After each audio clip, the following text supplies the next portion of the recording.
तो चलिए स्टूडेंट्स, आज वुड्स फिजिक्स के बाद में थर्ड वाला, इसके बाद इसका एप्लीकेशन पढ़ेगा, आपको काफी अच्छा लगेगा। थर्ड वाला दो टॉपिक इसके पहले हो चुके हैं, पुराने वीडियो लेक्चर को लीजिएगा। पढ़ रहे हैं FITTIGS फिजिक्स रिएक्शन से। अब हम लोग पढ़ेंगे, पहले वुड्स हो गया, उसके बाद अब पढ़ेंगे फिजिक्स रिएक्शन से। स्टूडेंट्स, आप लोग हर रिएक्शन को पढ़ाने का तरीका पे गौर कीजिएगा। हम लोग पहले वाले में उसका मोटिव बताते हैं कि वो रिएक्शन किस लिए फेमस है। जैसे वुड्स रिएक्शन फेमस था हेलो अल्केन से अल्केन बनाने में, वुड्स फिजिक्स फेमस था हेलो बेंजीन या हेलो अरीन से अल्काइल बेंजीन बनाने में। वैसे प्यारे बच्चों, और आप इसको कोई लार्ज सिलेबस मत समझिएगा, ये मतलब एक बात है कि पढ़ने का आपका हैबिट होना चाहिए, उसके ऊपर ये आपका डेवलप होता है। आपको लग रहा है अभी बहुत है, लेकिन अगर आप कंटिन्यूअस पढ़ेंगे तो यही सब नाम आपके बार बार यूज होंगे, तो यूज होते होते भी वो आपके दिमाग में कॉमन हो जाता है ना। तो प्यारे बच्चों, इसलिए कोई साइंटिस्ट के नेम वाला ज्यादा नहीं है, कोई टेंशन लेने का जरूरत नहीं, ज्यादा नहीं। इसके बाद स्टैंडमियर्स है, ग्रिग्नार्ड्स है, तो कुछ 5-5, 6-6 सब में है, ठीक है। तो पहले बच्चों, फिजिक्स का मोटिव होता है, ये भी हेलो बेंजीन या हेलो अरीन से ही स्टार्ट करता है और लास्ट में फिर बाइफिनाइल या डाई बेंजाइल में कन्वर्ट करता है। समझाते हैं, तो आप लोग फर्स्ट पॉइंट में लिखिएगा, दिस या organic chemistry haloalkanes haloarenes का फर्स्ट चैप्टर का है, क्लास 12 का। This reaction is used to prepare biphenyl, diagram हम बनाएंगे, अभी लिख लीजिए, और डाइबेंजाइल। ये बाइफिनाइल या डाइबेंजाइल बनाता है फ्रॉम हेलो अरीन या हेलो बेंजीन। पहला पॉइंट हर रिएक्शन का आप जो लिखेंगे नेम रिएक्शन का, प्यारे बच्चों, जो पहला पॉइंट होगा वो इसको आपके दिमाग में इंट्रोड्यूस करेगा कि आखिर वो रिएक्शन क्यों फेमस है और उस रिएक्शन का मेन मोटिव क्या है। इस तरीके से जब आप रिएक्शंस को याद करेंगे तो एक पूरा रिएक्शंस का सेट आपके दिमाग में बन जाएगा और वही सेट आपको आगे हेल्प करेगा, आपके कन्वर्जन को स्ट्रॉन्ग करने में हेल्प करेगा। कौन कहां लगेगा ये प्रैक्टिस का चीज है, इसमें डरना नहीं है, ये प्रैक्टिस का चीज, ठीक है ना। आप पहले रिएक्शंस की वोकैबुलरी को तो मजबूत कीजिए, ये रिएक्शन इसके लिए, ये रिएक्शन इसके लिए, उसके बाद किसको कहां सेट करना है वो कन्वर्जेंस आपको सिखाएगा। तो पहले बच्चों, बड़ा सर ये आप जो बोले हैं सर, इसको शॉर्टकट में कैसे लिखे, कैसे कन्वर्ट करता है। जैसे मेरे पास प्यारे बच्चों एक बेंजीन है, ठीक है, और उसमें एस लगा हुआ है, मतलब हेलो हेलोजन, तो ये हो गया आपका हेलो बेंजीन या फिर हेलो अरीन, ठीक है। अब प्यारे बच्चों, इसको कन्वर्ट करना है आपको इसके अंदर। बेंजीन में एक कम को बोलते हैं बेंजाइल या फिनाइल। एक पॉइंट पे ये ऐसे जुड़ गया, मतलब दो बेंजीन के डब्बे एक पॉइंट पे जुड़ गए, तो एक एक हाइड्रोजन दोनों में कम हो गया, यानी C6H5 और C6H5। एल्केन में एक कम होता है तो एल्काइल बोलते हैं, तो बेंजीन में एक कम हुआ तो बेंजाइल बोलेंगे। तो आपने लिखा है डाई बेंजाइल, 2 बार बेंजाइल, या बोला बाई, डाई को बाई भी बोलते, बाइफिनाइल, 2 बार phenyl. This reaction is used to prepare biphenyl और dibenzyl from haloarene. Haloarene से इसमें कन्वर्ट करता है। बी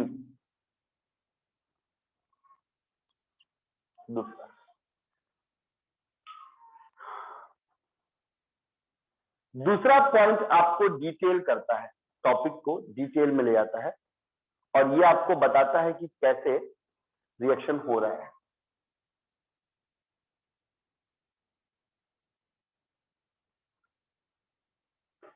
एराइल हैलाइड, जो आप हेलोअरीन बोलते हैं उसको, जैसे आप बोलते हैं हेलो अल्केन तो बोलते हैं अल्काइल हैलाइड, वैसे ही हेलोअरीन को बोलते हैं एराइल हैलाइड, एक ही बात है, बेंजीन में एक कम को। Aryl halide also give analogous compound, ठीक वुड्स रिएक्शन की तरह, ऑल्सो गिव एनालोगस कंपाउंड। जितने एराइल हैलाइड्स हैं ये भी एनालोगस कंपाउंड बनाते हैं। जैसे अर्णव माही, जो एराइल हैलाइड है उसका एनालोगस मतलब दोनों सेम चीज जुड़ गया, रिपीट हुआ फिजिक्स में, और जो अल्काइल हैलाइड है उसका एनालोगस वुड्स रिएक्शन, उसमें 2 बार एल्काइल रिपीट किया था तो उसके दोनों के जोड़ने से अल्केन बन गया था, even number of carbon atoms वाला। वैसे इसके अंदर बेंजाइल 2 बार हो गया। और क्या, aryl halides also give analogous compounds when reacted with sodium, जब उसको सोडियम के साथ रिएक्शन किया गया, in the presence of dry ether, जब उसको सोडियम के साथ रिएक्शन किया गया, किसके प्रेजेंस में रिएक्शन किया गया, in the presence of dry ether, dry ether के प्रेजेंस में रिएक्शन किया गया।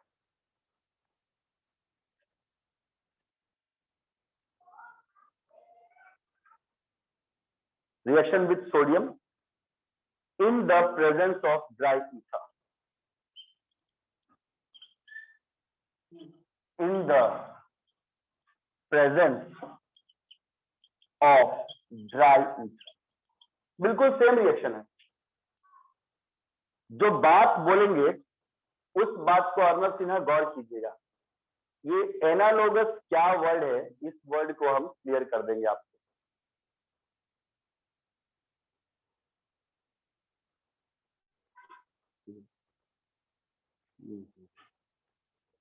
ये आपका एनालोगस क्या वर्ड है, इस वर्ड को हम आपको क्लियर कर देंगे।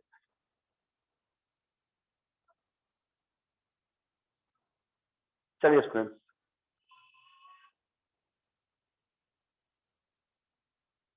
ध्यान दीजिएगा, एलिफेटिक का एनालोगस अल्केन है और एरोमेटिक का एनालोगस आपका डाइबेंजाइल या बाइफिनाइल है। थोड़ा सा टाइम लगता है बस। ये सबका हो गया?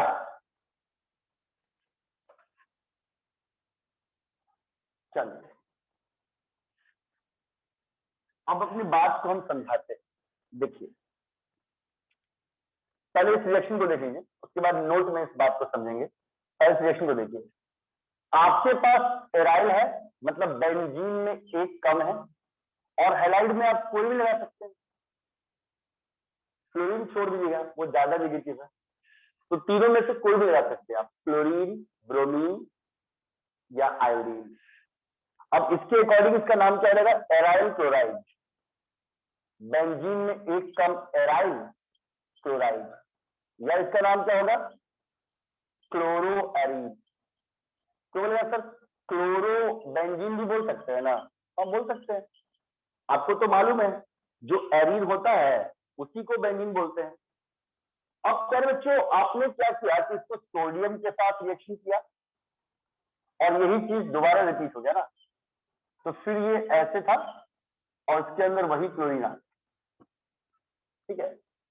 आपको मालूम है दोनों सोडियम दोनों क्लोरीन को अट्रैक्ट कर लेगा।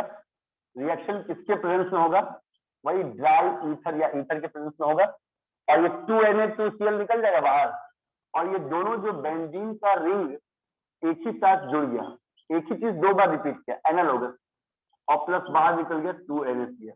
यानी हर बार हैलोजन कुछ भी हो कंपाउंड एक ही बनेगा। जिसको आप डाई बेंजाइल या बाइफिनाइल कहते हैं। हैलोजन के बदलने से कोई तरह का फर्क नहीं पड़ेगा, हैलोजन के चेंज होने से कोई फर्क नहीं पड़ेगा, नाम बस बदलेगा। बाय द वे मेरे प्यारे बच्चों, किसी ने यहाँ पर ब्रोमो बेंजीन या बेंजाइल ब्रोमाइड दिया होता, उसको हम लोग सोडियम से करते, तो फिर वही चीज आ जाता, वही आ जाता और रिएक्शन वही होता।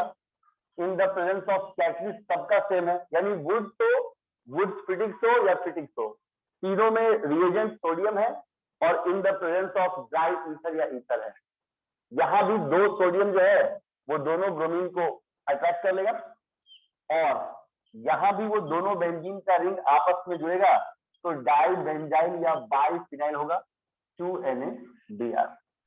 आप अगर शॉर्टकट में इसको बोलेंगे एराइल ब्रोमाइड, ब्रोमो एरीन या ब्रोमो बेंजीन, नाम को अपने आप लिख के प्रैक्टिस करना है। और अगर मान लो अगर शॉर्टकट करना है तो बेंजाइल आयोडाइड लिए, सोडियम लिए, इसको भी डबल कर दिए, इसको भी डबल कर दिए, यही तो हो गया।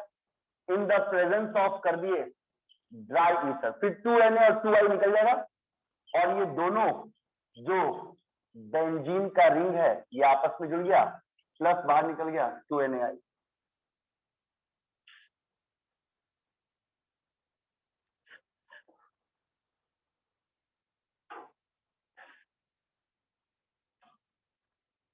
तो यहां पे स्टूडेंट एक सिंपल सा रिएक्शन है फिटिंग, और आपने जो स्टेटमेंट लिखा था aryl halides also give analogous compounds, इसका मीनिंग समझिएगा, नोट में इस बात को समझिए। अगर आप वुड्स रिएक्शन पढ़े थे, WUREZ, वुड्स रिएक्शन पढ़े थे, तो उसमें RH प्लस सोडियम था और प्लस दोबारा से RH था, उल्टा लिखे, दोनों सोडियम ने दोनों X को अट्रैक्ट कर लिया, तो ये एल्काइल का एनालोगस। आपका जब रिएक्शन हुआ था in the presence of dry ether, उस समय आपका R आपस में जुड़ के एल्केन बना था और बाहर निकला था 2NaX, तो ये एल्काइल का एनालोगस हुआ। तो वही फिजिक्स ने अपने स्टेटमेंट में कहा, वरना थोड़े दिन बाद तो वुड्स ही उसको डिराइव कर देते कि जब हमने एलिफेटिक में कर दिया तो एरोमेटिक में करके देखते हैं, पर उसके पहले फिजिक्स ने डिराइव कर दिया कि अगर यही R के बदले AR होता है, दोस्तों ये क्या होता है, ये एराइल का शॉर्टकट है। एराइल को ऐसे बेंजीन से डबा बना के, या शॉर्टकट में जैसे आप एल्काइल ग्रुप के लिए R यूज करते हैं, एराइल के लिए AR यूज करते हैं, बेंजाइल, ये एराइल का ही फॉर्मूला है C6H5, ये एराइल का ही फॉर्मूला है C6H5। ये जो एराइल हैलाइड है, अगर इसको हम लोग सोडियम से करते तो ये भी वैसे ही XAR रिपीट हो जाता ड्राई ईथर के प्रेजेंस में, और ये दो सोडियम दोनों हाइड्रोजन को खींच लेता और ये AR जुड़ के 2NaX बाहर निकल गया। तो ये जो है ये एराइल का एनालोगस है। समझना भाई? हाँ सर, आ गया जी, मतलब वुड और फिटिक्स, जो सिर्फ वुड्स है और जो सिर्फ फिटिक्स है, वो दोनों रिएक्शन एनालोगस कंपाउंड्स बनाता है। एल्काइल को रिपीट करके अल्केन बनाता है वुड, और एराइल को रिपीट करके डाई बेंजाइल या बाइफिनाइल या डाई बेंजाइल बनाता है आपका फिटिक्स। एक जो वुड फिटिक्स है वही थोड़ा सा अलग है।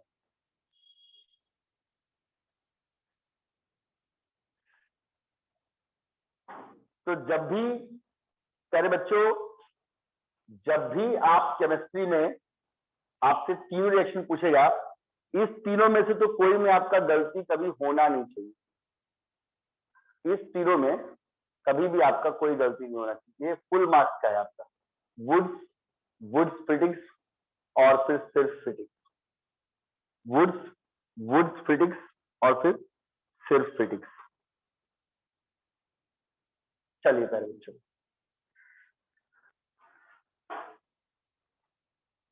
ये तीनों का हम लोग बहुत जगह पे इस्तेमाल करेंगे स्टूडेंट, वो सभी जगह को आप समझिएगा। इसमें बहुत अच्छे अच्छे टॉपिक आगे हैं, SN1 SN2 ऐसे करके। तो आप लोग का पूरा नेम रिएक्शन में अर्नव 5 खत्म हो गया। फिंकलस्टीन, स्वार्ट्ज 2 स्टार्टिंग में पढ़े थे और 3 अभी पढ़े, वुड्स फ्रिटिक्स और ये लास्ट वाला फ्रिटिक्स। ये लिख लिया अर्नव? हाँ सर। शिवानी सिन्हा आपने लिखा? Yes sir. ऑर्गेनिक केमिस्ट्री में ऐसी भी बहुत सारी बातें होती है माही, जो क्या पता स्टार्टिंग में अटपटा सा लगे, लेकिन उसको बार बार सुनते सुनते फिर वो बातें थोड़ी कॉमन हो जाती हैं, तो सुनने में भी आसान हो जाती है और समझना भी अपने आप ही डेवलप होने लगता है। प्रिपरेशन ऑफ हेलो स्टार्टिंग का लेक्चर देख रहे हैं सर जी, 1-2 बार देखिए, अब बताएंगे भी। प्रिपरेशन ऑफ हेलो एल्केन्स का एक और टॉपिक है जिसको बोलते हैं फ्री रेडिकल हैलोजिनेशन। अब अर्नव बोलेगा सर इसका मीनिंग ये हुआ ना कि इस तरीका से भी आप हेलो एल्केन बना सकते हैं। सर यही ना मीनिंग हुआ? हाँ, यही मीनिंग हुआ। जैसे अल्कोहल से आपने कितना सारा कन्वर्जन बताया था, लेकिन सबने बनाया था क्लोरो एल्केन, ब्रोमो एल्केन, यही सब बनाया था। तो वैसे ही फ्री रेडिकल हैलोजिनेशन भी एक केमिस्ट्री का तरीका है, जिससे आप चाहेंगे तो हेलो एल्केन्स को प्रिपेयर कर सकते हैं। फ्री रेडिकल हैलोजिनेशन भी एक ऐसा तरीका है जिसके थ्रू आप हेलो एल्केन्स को प्रिपेयर कर सकते हैं, बना सकते हैं। चलिए स्टूडेंट देखते हैं।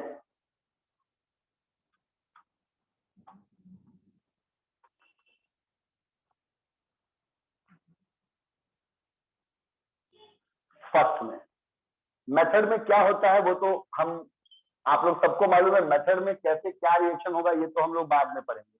पहले फर्स्ट पॉइंट में पढ़ते हैं कि वो क्यों इंपॉर्टेंट है। आपसे पूछेंगे स्वार्ट्ज क्यों इंपॉर्टेंट है, तो आप बोलेंगे सर एल्काइल हैलाइड को एल्काइल फ्लोराइड में चेंज करता है। बोलेंगे बाबू फिंकलस्टीन क्यों इंपॉर्टेंट है, सर ये एल्काइल हैलाइड को अल्काइल आयोडाइड में चेंज करता है। वुड्स क्यों इंपॉर्टेंट है, sir Wurtz reaction halo alkane को अल्केन बनाता है, sir even number of carbon atoms वाला। वुड्स फ्रिटिक्स क्यों इंपॉर्टेंट है, सर ये रिएक्शन हेलो बेंजीन को अल्काइल बेंजीन बनाता है। फ्रिटिक्स रिएक्शन क्यों इंपॉर्टेंट है, सर ये हेलो बेंजीन से डाइफिनाइल बाइफिनाइल या फिर डाइबेंजाइल बनाता है। वैसे ये क्यों इंपॉर्टेंट, फ्री रेडिकल हैलोजिनेशन। इसमें क्या फ्री रेडिकल क्लोरीनेशन और ब्रोमिनेशन, ये बातें हम कॉमनली माही बोलते रहते हैं कि 4 हाइड्रोजन है, लेकिन सबसे ज्यादा अच्छा रिएक्शन क्लोरीन और क्लोरीन काम करता है। सॉरी, क्लोरीन और ब्रोमीन काम करता है। क्लोरीन बहुत छोटा है, आयोडीन बड़ा है, तो ज्यादातर रिएक्शन आप Pl और Br वाला ही कीजिएगा। फ्री रेडिकल क्लोरीनेशन, अगर कोई बच्चा फ्री रेडिकल के रूप में क्लोरीन जोड़े, और ब्रोमिनेशन, या फिर कोई बच्चा फ्री रेडिकल के रूप में ब्रोमीन जोड़े। फ्री रेडिकल क्लोरीनेशन और ब्रोमिनेशन ऑफ एल्केन और bromination of alkene gives a complex mixture of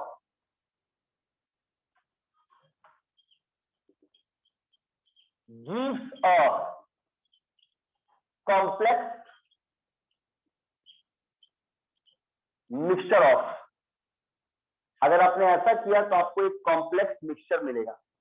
isomeric mono and poly halo alkane of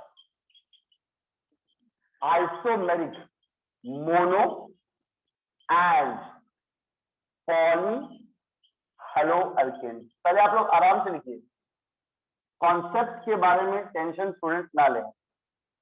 statement पहले अच्छे से लिखे, उसके बाद समझाएंगे तो पूरा समझ में आएगा।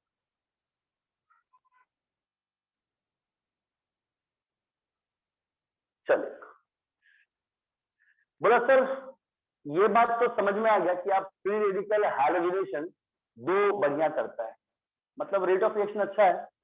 केमिस्ट्री में ऐसे भी देखा जाता है कि अगर दो प्रोडक्ट बन रहे हैं, एक बहुत ज्यादा है 90%, एक बहुत कम बन रहा है 10%, तो एक को मेजर और एक को माइनर बोल देगा और वो ज्यादातर आपको मेजर शो करेगा।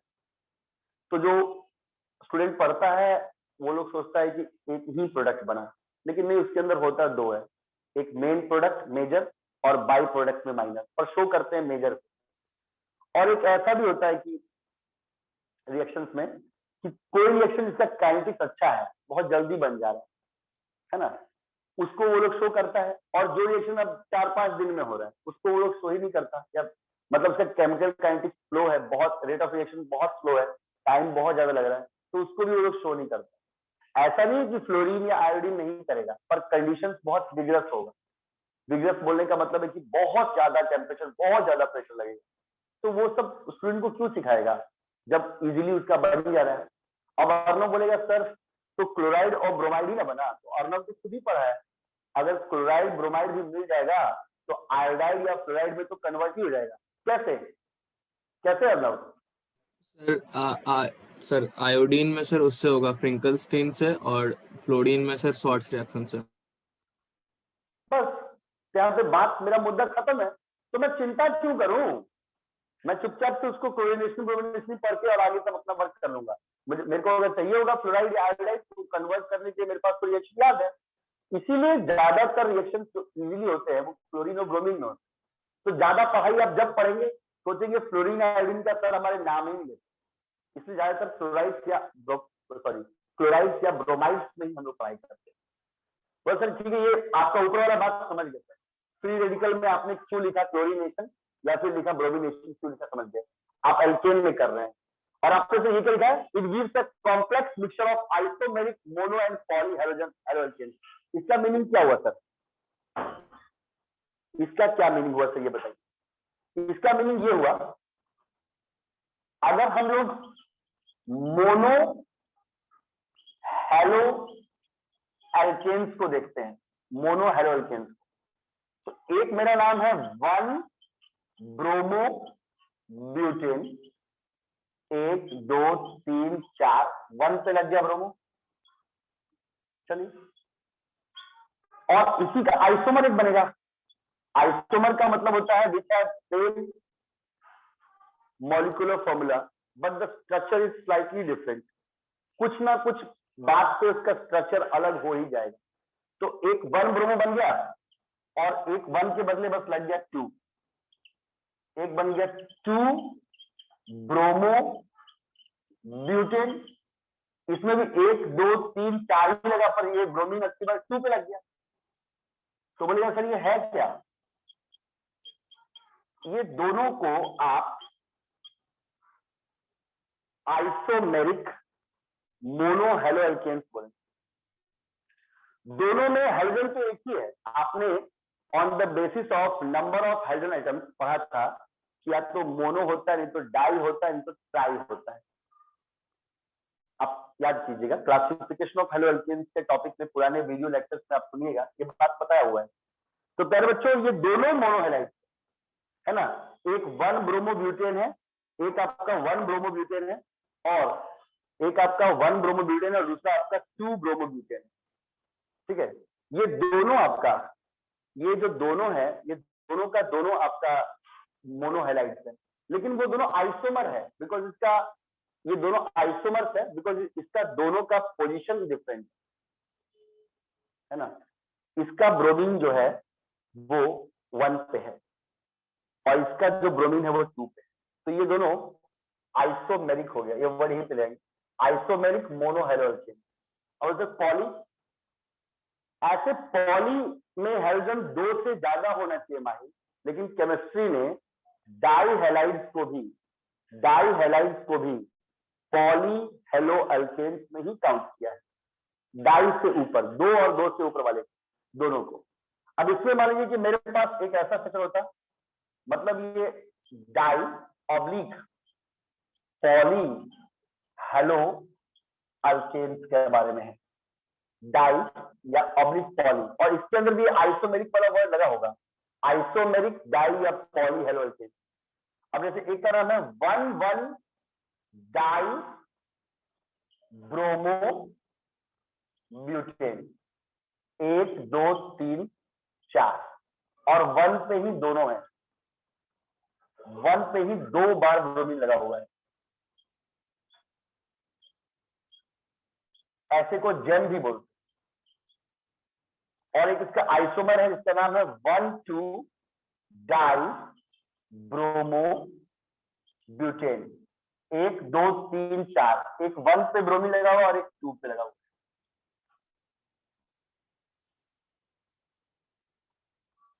चलिए 1 2, इसका नाम है 1 2 die bromo, 1 2 die bromo butane, इसको बोलते हैं विसिनल।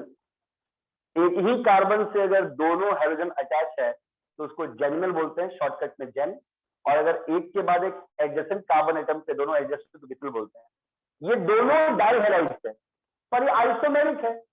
क्यों आइसोमेरिक है? क्योंकि एक में पोजीशन 1 1 पे है दोनों का, और एक में पोजीशन एक 1 पे और एक 2 पे है। तो कुछ भी हो, मॉलिक्यूलर फॉर्मूला तो सेम ही आएगा दोनों का, है ना।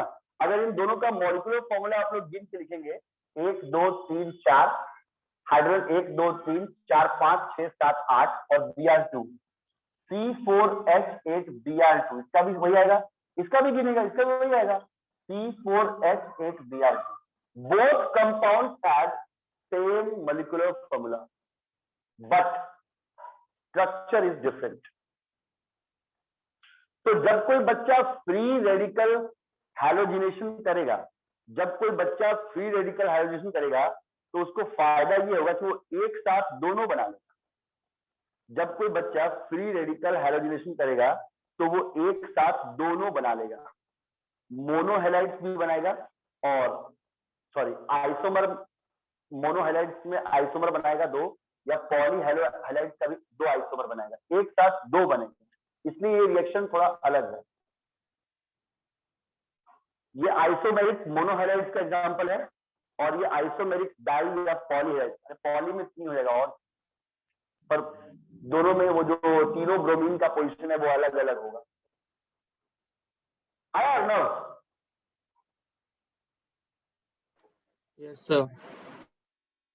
चलिए, तो स्टूडेंट्स देखिए,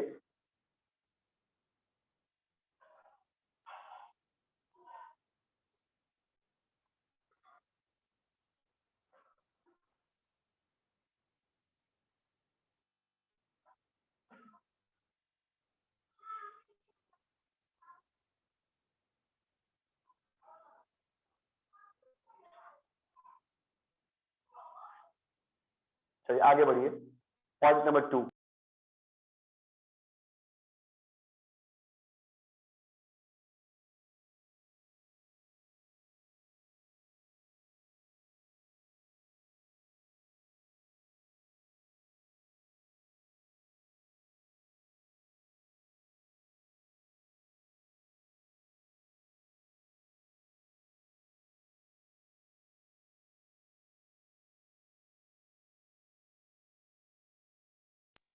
चलिए स्टूडेंट्स पॉइंट नंबर 2 देखते हैं। लिखिए वो,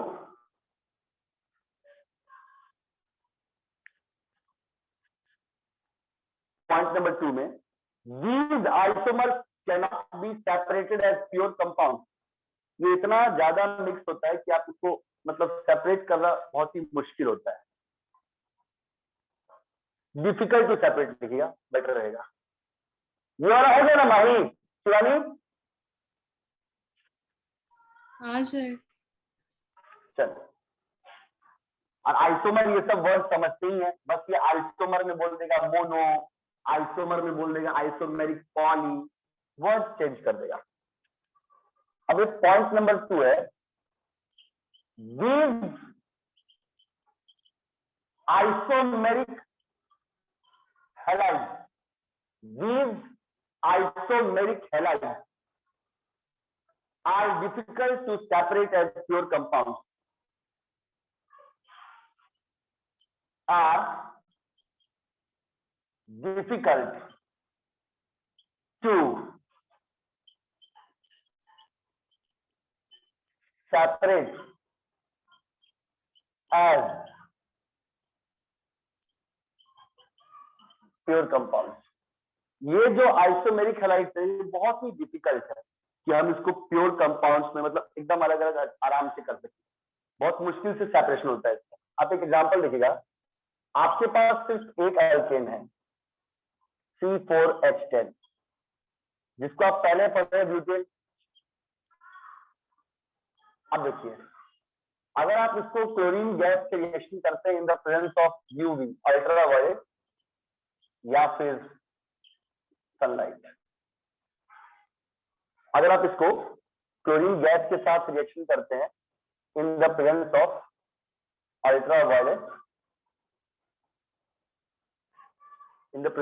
अल्ट्रावायलेट लाइट या फिर सनलाइट के प्रेजेंस में करते हैं, तो ये एक साथ फ्री रेडिकल में टूट जाएगा। फ्री रेडिकल का मतलब होता है कि जो क्लोरीन है वो एक एक इलेक्ट्रॉन दोनों के पास में सिंगल सिंगल बच जाएगा। ये फ्री रेडिकल मैकेनिज्म के थ्रू जोड़ता है, तो ये हर बार डबल डबल जोड़ेगा। मतलब देखिए ये ऐसे हो जाएगा, ये आपका 1 2 3 4 प्लस 1 2 3 4 मतलब ब्यूटेन का चेन डबल हो गया। एक बार जो ये क्लोरीन है ये 1 पे जुड़ गया, बाकी सब जगह आपको मालूम है कार्बन का टेट्रा वैलेंसी फिलअप करने के लिए आप उसके अंदर हाइड्रोजन को जोड़ देते हैं, तो नाम हो गया 1 क्लोरो ब्यूटेन। और एक बार यही क्लोरीन 2 पे जुड़ गया, इधर से भी जुड़ता तो 2 ही पे आता, तो एक 1 बन गया और एक आपका बन गया 2 क्लोरो ब्यूटेन। अब देखिए एक H इसमें से निकला, एक H इसमें से निकला, तो प्लस 2HCl, क्योंकि H को डिराइव करने के लिए भी क्लोरीन चाहिए, तो क्लोरीन पूरा हो गया 2 और 2 4, तो यहाँ बैलेंस में यहाँ भी पूरा जाए। तो आपको फायदा ये हुआ कि ऐसे आपको एक ही मिलता, लेकिन प्यारे बच्चों अब आपको एक साथ 2 मिला, एक आपका 1 क्लोरोब्यूटेन भी मिल गया और एक आपका 2 क्लोरोब्यूटेन भी मिल गया। एक मेथड में दोनों आइसोमर्स मिल गया, तो जिसमें आइसोमर बन के मिलेगा उसको हम लोग बोलेंगे फ्री रेडिकल हैलोजिनेशन। अब देखिए अब बाई द वे आपके पास थोड़ा बड़ा होता है, 1 2 3 4 5 कार्बन है, पांचों कार्बन का आप हाइड्रोजन स्प्लिट कर लेंगे। ये बस आपको समझाने के लिए ऐसे करते हैं, वरना एक बार में C5H12 भी लिख सकते हैं ताकि मेरे को बोर्ड पे स्पेस कम लगे। C5H12 लिखकर नाम लिख देंगे पेंटेन, और इसको हमने क्या किया ब्रोमीन गैस से कर दिया in the presence of ultraviolet या फिर सनलाइट। ये इसको फ्री रेडिकल में तोड़ने में सफल होता है, इसीलिए फ्री रेडिकल बार बार रिपीट होकर जुड़ता है, आइसोमर बनाता है, इसीलिए इसका नाम फ्री रेडिकल हैलोजिनेशन। अब ये पेंटेन है, 2 ब्रोमीन ऐड हो रहा है, ये रिएक्शन थोड़ा फास्ट है, ब्रोमीन का साइज बड़ा है ना,